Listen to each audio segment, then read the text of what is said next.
Hello, everybody. Welcome back to the Dancing Oracle with Najia. I'm a psychic medium and I'm interested in ancient civilizations. We have an incredible author who also channels as well, and he is Tom.T.MOORE. Some of you had seen him on a couple episodes last month, so I will put those in the link so you can find them. And I'm so excited. We are starting our first episode on Atlantis. And Tom.T.MOORE is an award-winning author and speaker. His books include The Gentle Way and Self-Help Guide for Those Who Believe in Angels. And we talked a bit about that. And the book series First Contact, Conversations with an ET. And the book that I have today, Atlantis and Lemuria, The Lost Continents Revealed, as well as his predictions, part one and two, Gaia. And I'll have all the links for everybody to find him and to find his incredible website and extensive newsletter. Tom, thank you so much for coming back. Well, thank you for Oh, having me. oh my God, I'm so Hel- happy to Hello, hear. everybody out there. Hello, everybody. Yeah, from all over the world. We are talking about Mother Earth. So tell us, first off, before we start in on the material, what you've learned, some people are new to you who've never tuned in before. Mhm. How do you find this information? It's real simple. And this is something that's on my soul contract to encourage everyone to do. And in fact, I've been told by Creator that in the future, every single person on earth will communicate with Creator during their meditations because we all have the pineal gland in the back of our heads. And scientists so far only know that it produces melatonin. But the other thing that it does, the most major thing, is it acts as an antenna for every single kind of telepathic thought, image, you name it. And I just learned over a period of time that I could do a breathing exercise, put myself into a light, uh, meditative state, and then say, I want to speak to uh, my guardian angel, THEO, or I want to speak to Gaia, soul of the earth, or I wish to speak um, to Creator. And I use Creator because uh, once you learn more about Creator, you, I think, using the word God is it just doesn't do enough. There, Yeah. this great being is so powerful and all that I think you should consider saying creator. So anyway, that's it's as I say, everyone can do this, uh, but it just takes what what my guardian angel Theo says is practice, practice, practice. Mhm. I asked him so many times about that as I was trying to get better doing this, and he had always say practice, practice, practice. So Yeah, that's like anything. We all love to sing, but it takes practice to be good. yeah, and it's not, and there will be people, after me that will be able to do this even better because one of the things that's happening because we're in the fifth dimension at 5.0, as we go along, uh, we will raise our vibrational levels and it'll be easier and easier to do this. Yeah. Yeah, and I can feel that dimensional shift. It's been going on for a while. And it is, once you raise your vibration, you can feel that. Yeah. Uh, and you'll know it. It won't, I invite those who are not used to this material to please just listen with an open mind. Yes. There's so Oh, many treasures we're going to hear in the show today. So yes, tell us okay. First about thing, Atlantis. yeah, the first thing I'd like to mention is when I started asking about Atlantis and then Lemuria, I I sort of asked, about why was I getting this material, and I was told that I'd had about 180 lives on Atlantis or during Atlantean times, and about 65 for Lemuria. And I said, well, uh, why so few for Lemuria? And I was told um, that Lemuria for thousands of years, or in the continent of Mu, we know them as Lemurians, but it's Mhm. the continent of Mu, that it was a very, very peaceful place. Yeah. And so that's much more peaceful than um, than Atlanta was. And so therefore, I didn't need as many lives on uh, Lemuria during Lemurian times as I did for Atlantis. So with that, let's start talking about Atlantis because I had a lot of lives there, and I Yeah. was told I have had more lives on both Atlantis and Lemuria than any other person on Earth living at this time. So. Mm. Um, Regarding Atlantis, um, and in my book, Atlantis and Lemuria, I I have um, uh, uh, maps, and they're not quite accurate. When I was trying to get the artist for my publisher, um, he kept trying, but he wasn't quite accurate from what I was receiving. But we were on a deadline, so I finally gave up. And the northern continent of Atlantis looks a little higher than it actually was. It it touched like the 40, I think it was the 42nd parallel, but it didn't go beyond that. That's like the bottom of what today is Newfoundland or Newfoundland, depending on where you're from, how you pronounce that. And so so it was a parallel. It was in the shape of a parallelogram, and Hmm. it was in between the continents of Europe and Africa, which at that time was known as uh, the land of Oz, which was quite interesting how that name lasted all these thousands of Did years. you, did you say the land of Oz? It was, Oz, yeah, that oh, was his name at that time. So, and then on the other side, it came within about 100 miles of the coast of North America, and but it had a sort of a tail that extended down. Um, oh gosh, it extended down as far as the Bahamas. So mm, that's where it was located as a parallelogram, um, and uh, so you get the idea. Now, Atlantis, the continent of Atlantis, sat on top of the Mid-Atlantic Ridge, I think, or ridge, pardon me, mm, Mid-Atlantic Ridge.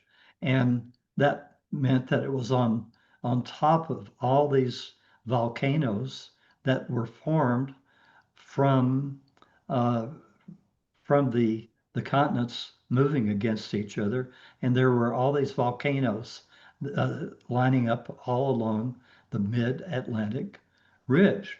And lo and behold, about 30,000 years ago, they all exploded at one time and basically destroyed the most of the continent of Atlantis. yeah, So getting up to that time, let's kind of back up a little bit. yeah, And so Atlantis, um, uh, both Atlantis and Lemuria were both formed for humans about 60,000 years ago. Okay. And so, needless to say, that was, uh, a long time for them to develop. So they slowly but surely developed and had millions of people living on this continent that was about 10% larger than the continent of Australia is today. So Now, I was thinking as I'm looking at the map, it looks larger than the United States, or it looks larger than the top half of Africa. Would you say that would be correct?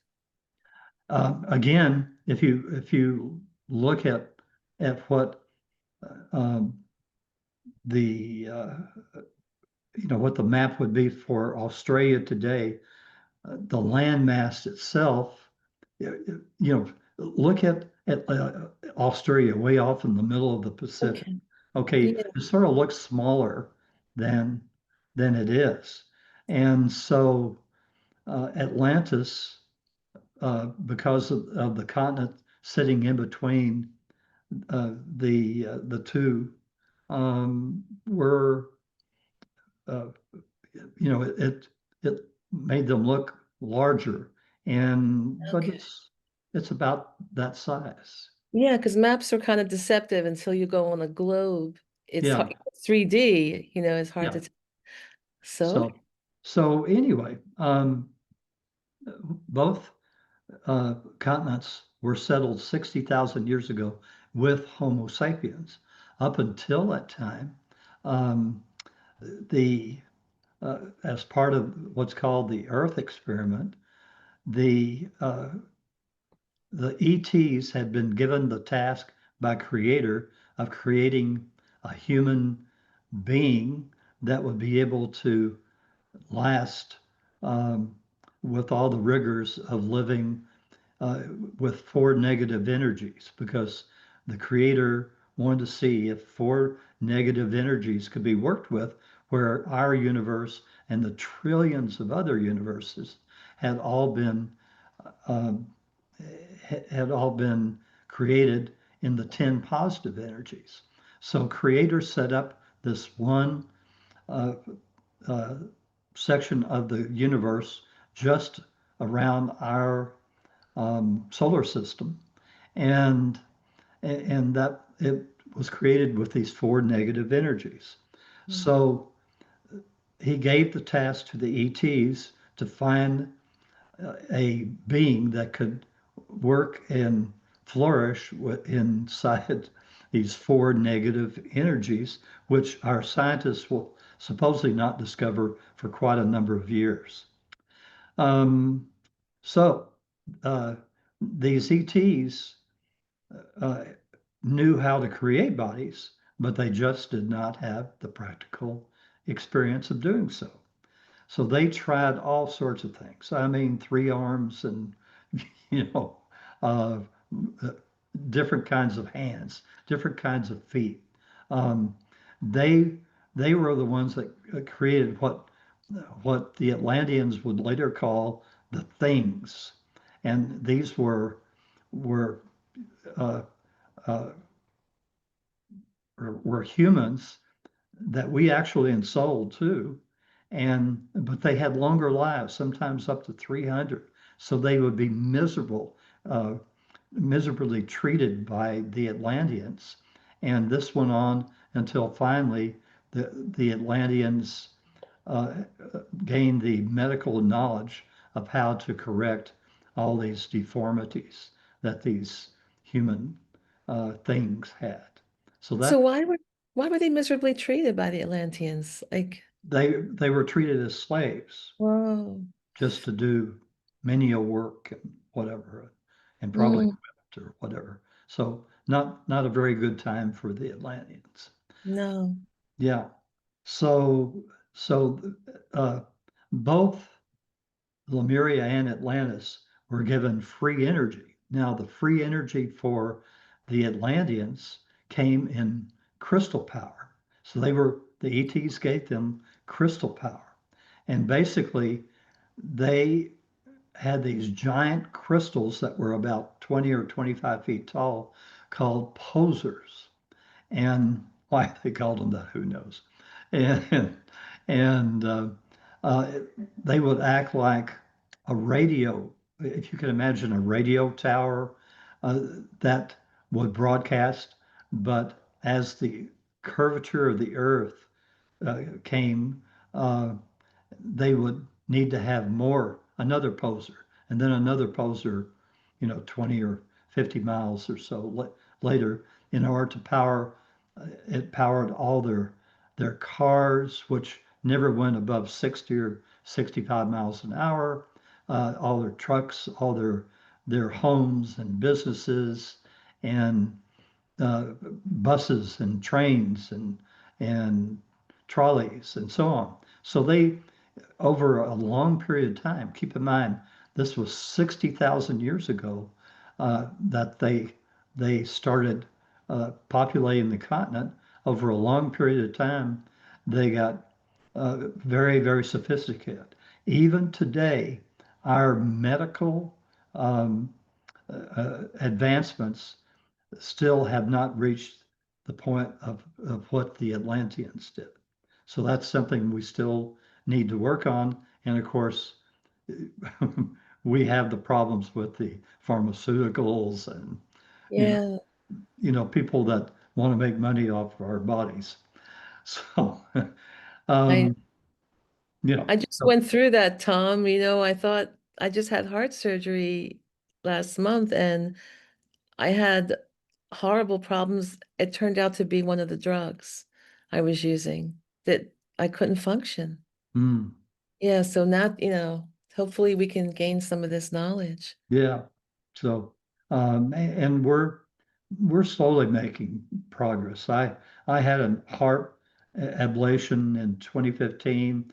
The cardiologist told me that I'd be good for 10 years, and here 2025, I'm having another one. But now they're so advanced that it will take, 1/6 the time to do what they need to do. And in reality, I'm sure there's even better ways to perform the exact same, have the exact same results with not even having to go up through a vein to your heart um, the way they do now to do an ablation.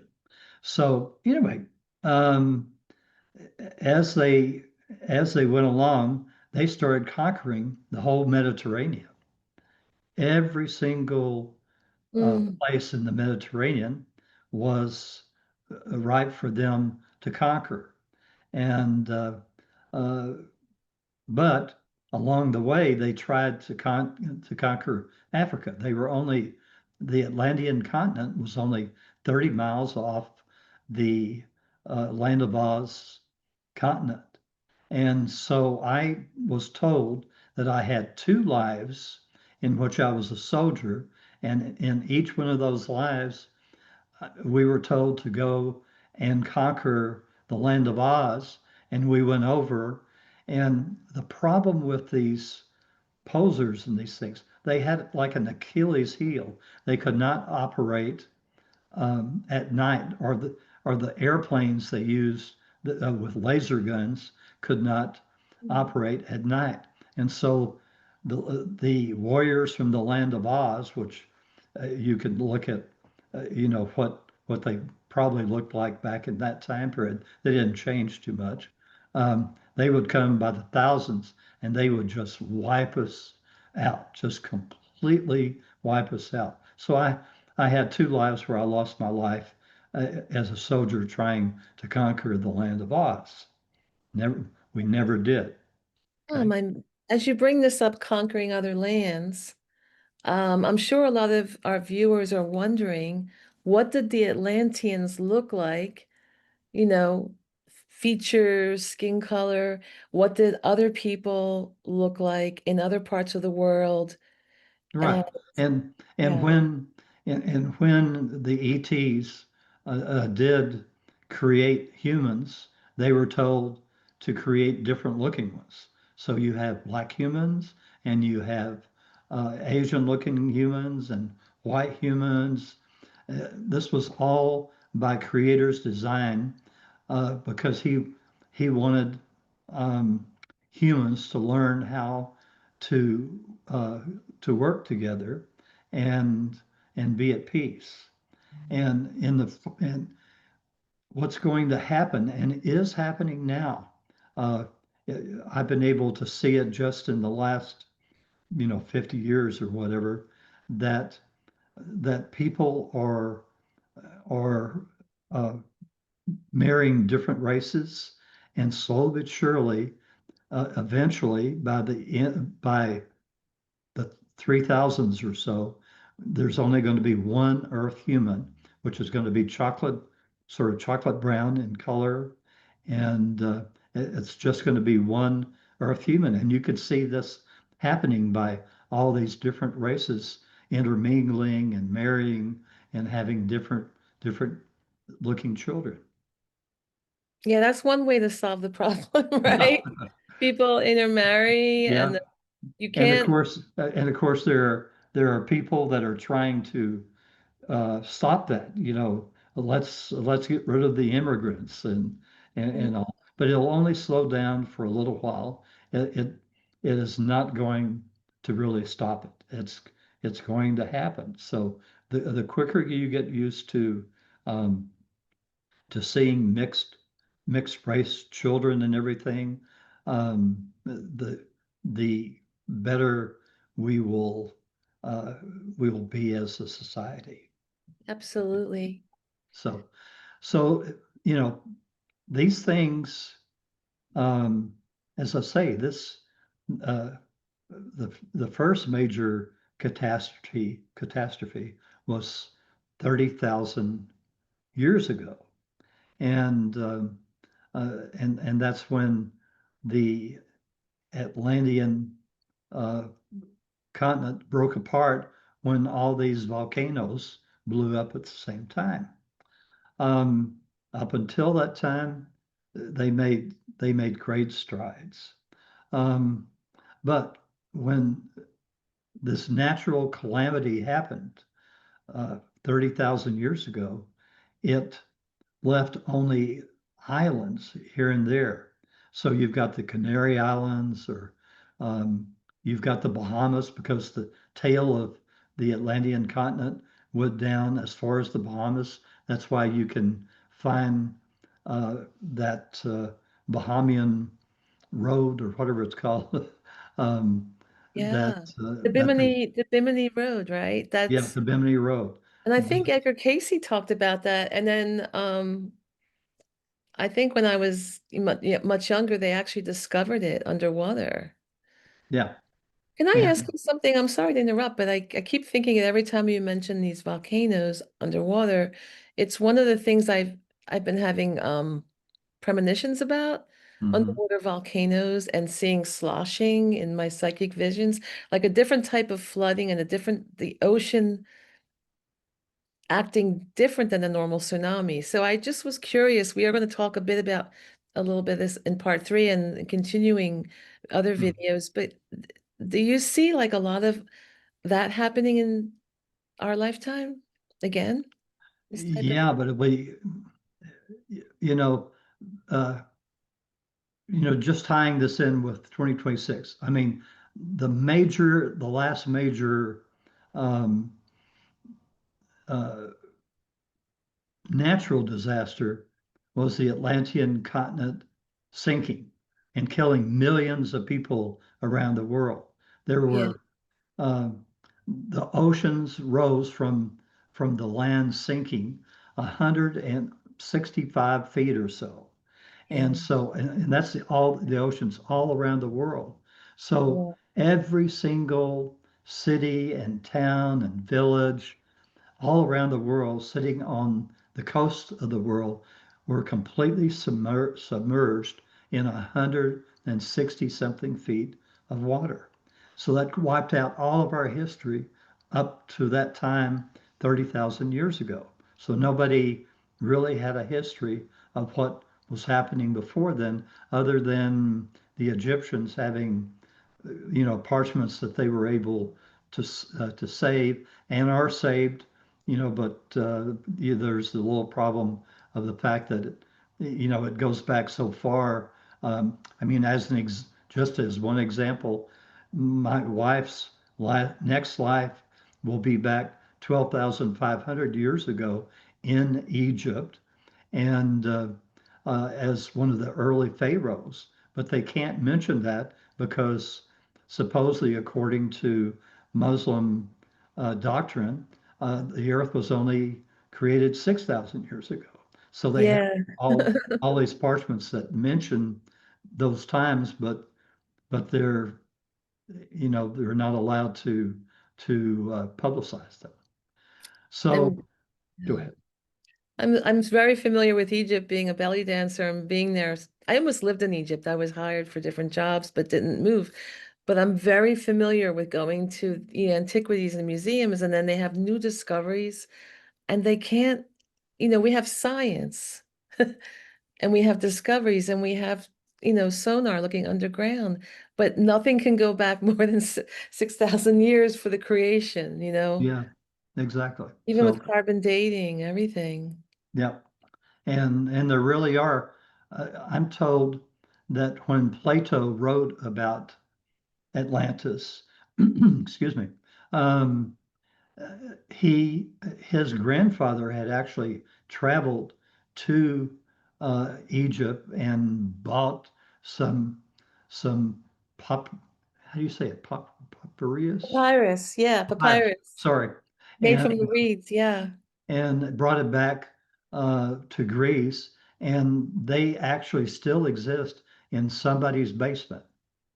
So that's how Plato first learned about Atlantis was from his grandfather who went there.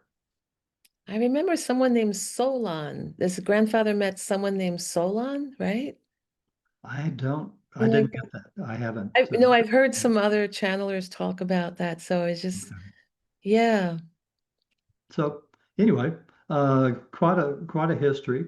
So when the continent broke up after achieving a very high degree of uh, uh, of advancement, they had to, of course, recover, and it took quite a long time.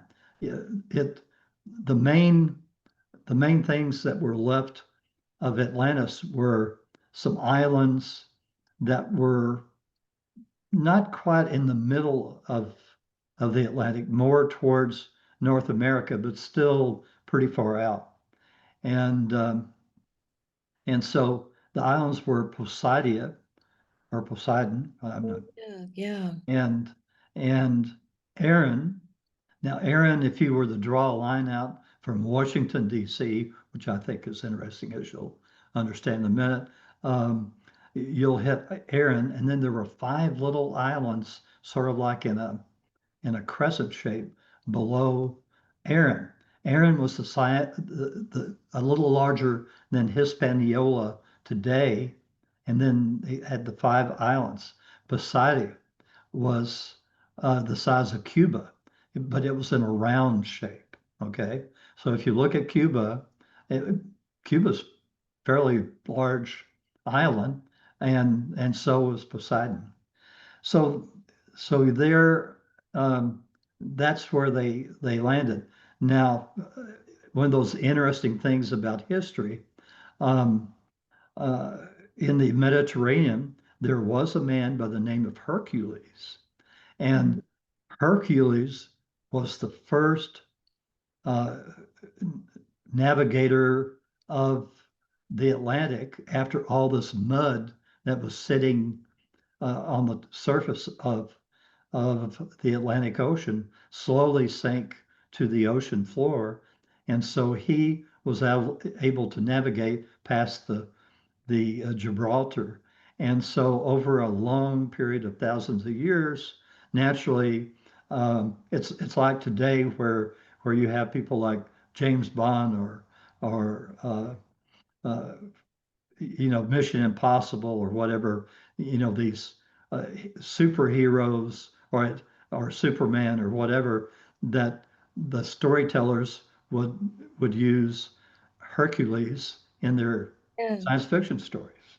So that's how Hercules got. But he was just a normal man, but the writers loved to use his name in their stories.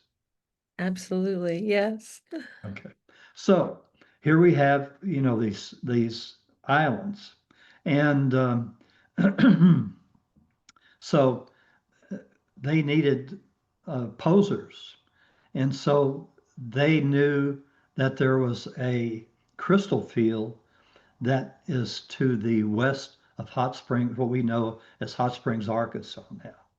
And so they had miners, about 600 or so, including their families, I believe. Mhm. And so they went to what is now Arkansas, and they would set up a temporary mining camp, but with, you know, it sounded like not tents, but more uh, sturdy wood dwellings. And Mhm. they would mine, finding these, they had ways to find these huge um, crystals, and they would mine out an area, and then they would, tear down the town, and they would move to another area. And so they would find these crystals, and they would ship them back to the coast of North America and to these two sets of islands. Uh, Aaron was like 350 miles or so south of Poseidia. So they were fairly close. So things rocked on. Now this, keep in mind, this was 30,000 years ago, but as things got closer to about 12,500 years ago, um, they started warring. And the Poseidon people were the law of one, and the people uh, at Aaron were the sons of Belial. Okay, so Now, some people are familiar with the law of one through the books Ra, the Ra mhm, writings. So just a side yeah, note for people if you're interested in that. right. So here we have this the law of one people, and they started really it really got worse and worse. Um, they were bombing each other different ways, and so finally, um, the uh, law the uh, sons of Belial people um, decided that enough was enough, and they were going to wipe out the people in Poseidon. And so one day they did what was kind of termed a Pearl Harbor attack, where they had about 325 or 50 aircraft that uh, used this crystal power, and they flew up to Poseidon, and using these laser guns proceeded to wipe out Poseidon. And these laser guns would literally melt the ground you were on along with you. And so they killed over 1 million people the very first day of the war. They thought they knew where all the aircraft fields were for Poseidon, but they didn't. And so the Poseidon people retaliated, and they came back against the Aryan people. And before it was over, both islands, all the islands, the what is it, five, six, seven islands, all sank. And at that time, now keep in mind, we had okay, we had 30,000 years ago, the oceans rose 165 feet or so. Okay. Yeah, that's a lot. Then 12,500 years ago, as these islands were being sunk in the warfare, the oceans rose 45 feet. Okay. So Or not nearly as much as before, but it was enough to cover most of the Mediterranean. And this was actually the time where Noah built his ark. It was oh, not that's true. Yes. it was not the time, 3 or 4 thousand. Keep in mind, they Yeah. couldn't keep records worth a darn back then. And Mhm. so, in the Bible, I think it was 3 or 4 thousand years ago. I'm sorry, I can't remember, but it was actually 12,500 years ago. And and Noah built his ark. He was told by Creator to build it, and he built it. Uh, and and he and his family floated off. Now they, you have to understand the story changed over centuries because supposedly the whole world was was underwater. It Yeah. wasn't. It was only 45 feet. And so Mm. naturally, as time went on, people said, well, he had to have included all the wild animals uh, because the whole world was covered with water. So they changed the story, but it was actually only domesticated animals that went in the ark. So they floated around, and eventually, as the seas receded, they landed on the bottom part of Mount Ararat, as compared to believing they landed on the top of it. And another way you can kind of tell, one of his sons, if you read, one of his sons married a girl. Well, where did that girl come from? Well, she was from a family from um, from a place where it was not touched by the 45-foot raise in the water. So, Yeah. so You know, that's a little clue to figure out how that actually happened. So that's the story of Noah. Noah actually happened. It and just didn't. yeah, but you know what? We have this whole 6,000 year issue with the religion, Judeo-Christian religion, including Muslim, because they all come from the same lineage. Mhm. But other parts of the world, and I know in China, they talk about these great floods being over 10,000, 12,000 years ago, Yeah, who don't have that conflict with their religion. It's in their records. So it's yeah. really interesting. And a lot of people have speculated that was the flood with Noah. Yeah. And the Indians, okay, keep in mind, the Indian continent itself didn't didn't flood, but between the 165 feet and 45 feet, there's a large landmass that was flooded to the southeast that was connected to India that the Tamils know about. Okay, and and Mm. it did flood because they became really the oldest. You know, the Hindu religion is the oldest religion in the world because uh, they weren't as touched as the other parts of the world. So that's where the Indians and it was about well, they had their own war. Um, Yes. it was about 31,000 years ago or so. It was called the Mob, and I'm going to destroy this word, Mahabharata Yeah. War. I'm sorry. Mahabharata. Yeah, Yeah. I'm very familiar with and they had Okay. advanced technology. It's in their scripture, their flying Exactly. machines, Yeah. the other beings. I mean, this is in their religion. It's recorded. Yeah. Now, what they've lost is the fact that Krishna uh, actually incarnated 77 times in a row as Krishna. And because part of my sole interest are religions of the world, I would have lives every 5 or 10 of his lives to look in on him, check on him. And finally, during the Mahabharata war, he and I actually had to use a nuke on this despot that was trying to conquer the world.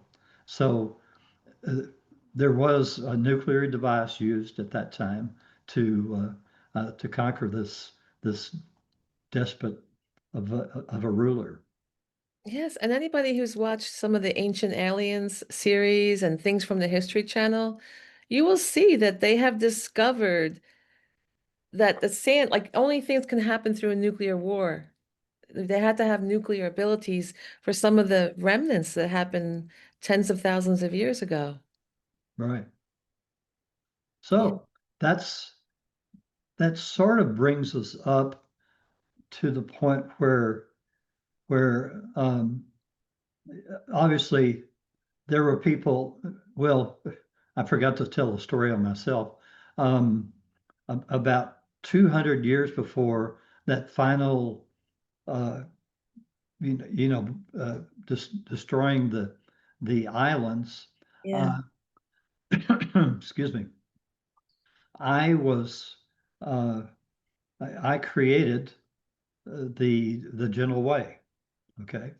And I just happened to be asking him about this one day. Hey, why do I have an interest?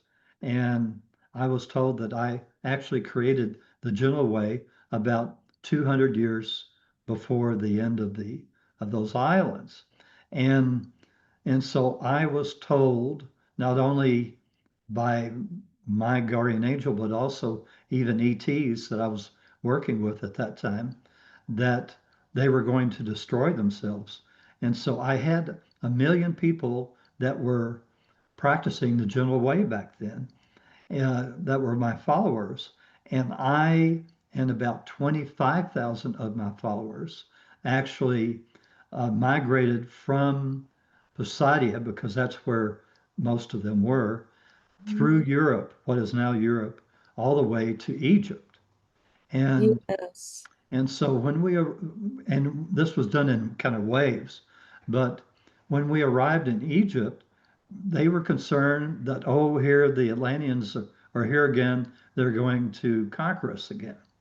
And um, I had to explain to them, no, we were gentle people, and all we wanted to do was, excuse me, was to live simple lives.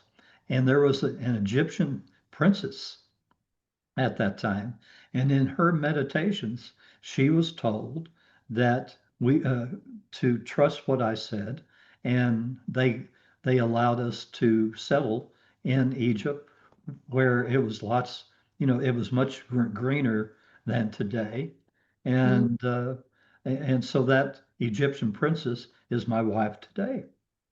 wonderful. So, Tom, I'm sure everybody is wondering, are these pyramids and these ancient temples that we can still see in Egypt, are they remnants of the Atlanteans, Poseidonians that moved over there? I've told I had a life where I would made sure how they were placed, okay, but I don't believe it was that life. It was a future life, um, you know, several thousand years later. But I've always had, kind of, uh, I've always wanted to ask more questions, and I'm always open for more questions for people to send, because as I like to mention, on my website, Yeah. thegeneralwaybook.com, you can sign up for my free weekly newsletter. And I've done 900 of these so far. Excuse me. And I post them, and they're all archived on my website, so you can see and you can read them and see if I made, if I didn't receive something. I typically tell people I think I'm in the 80 to 90% uh, uh, Yeah, area on accuracy, but I which was is told nice. nobody that does this work is is completely 100%. So that you just have to accept that, knowing. And for people in the future, it'll get easier and easier, and probably more accurate than I am today. So you can sign up for that, and you can look at all these newsletters, and there's a Google search button, so you can pull up Atlantis or Lemuria or whatever you're looking for. So, Tom, we're nearing the end of Atlantis because I know we have to get on to Lemuria, but I'm sure that people want to know this third iteration. Um, what time period, how many thousands of years ago was that before Well, they that was moved about, over to Egypt? yeah, that was about 12,700 years ago Okay, in that general area. okay. So that's where we moved. And then there were other people, in Atlantis that migrated to Central and South America. That's Oh yeah, and they that's joined the Indians there. if Um, uh, similar structures with the pyramids. yeah, and and I'm sure some also went to North America. So there were people that bailed out that could see the end coming and move before the final destruction of those Yeah, islands. so you knew beforehand and you have found safety. Yeah, Mhm. because you were tuned in and your followers followed you. Yep. And there were some more that came afterwards, but there were people that just couldn't leave for their families or Yeah. whatever it happened to be. Just the typical things that happen these days, especially when, in 2026, we're going to have all these major earth changes on the North American West Coast. There are people, already emailing me saying, Tom, you know, Um, I've I've got family. What can I do? How can I convince them that, something major is coming along? I know it's so hard. I mean, like even I have all these visions for years and a lot of them have come true. And it is, and I know this is coming. I've known for quite some time. But now I've often thought of moving to Asheville, North Carolina for a long time, for over 10 years, because I knew I should get on higher ground because Hmm. I know everything I saw. And then a little over a year ago, Asheville was decimated. It's up in the mountains and it's flooded out. Like half of, it was horrible. The whole art district was destroyed, the river Yes. community. And they're still cleaning up. It's over a year and a half now, I think. I was down there in May. I was in shock. Like, okay, you just have to follow your guides. Yeah. You can't just say, I'm going to move, pack up and move Right. And you everything. say, I request the most benevolent come Never- for the perfect place for me to live. And you'll be good. Exactly. So Yeah. that'll happen. And we're all Oh, eternal. We have many lifetimes. yeah. So I think that probably gets us towards the end of this segment. Okay. So, thank you, everybody. Please hit the like button if you enjoyed this.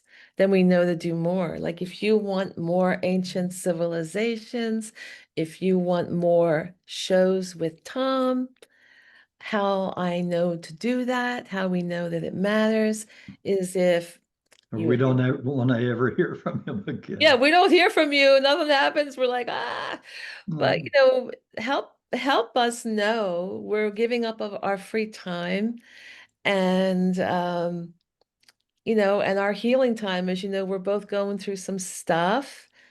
And so we need your support by just recognizing and you can subscribe for free. You can subscribe to my channel for free. Tom doesn't have a channel, but he has a newsletter. You can subscribe for free. You can ask questions. Please share this video.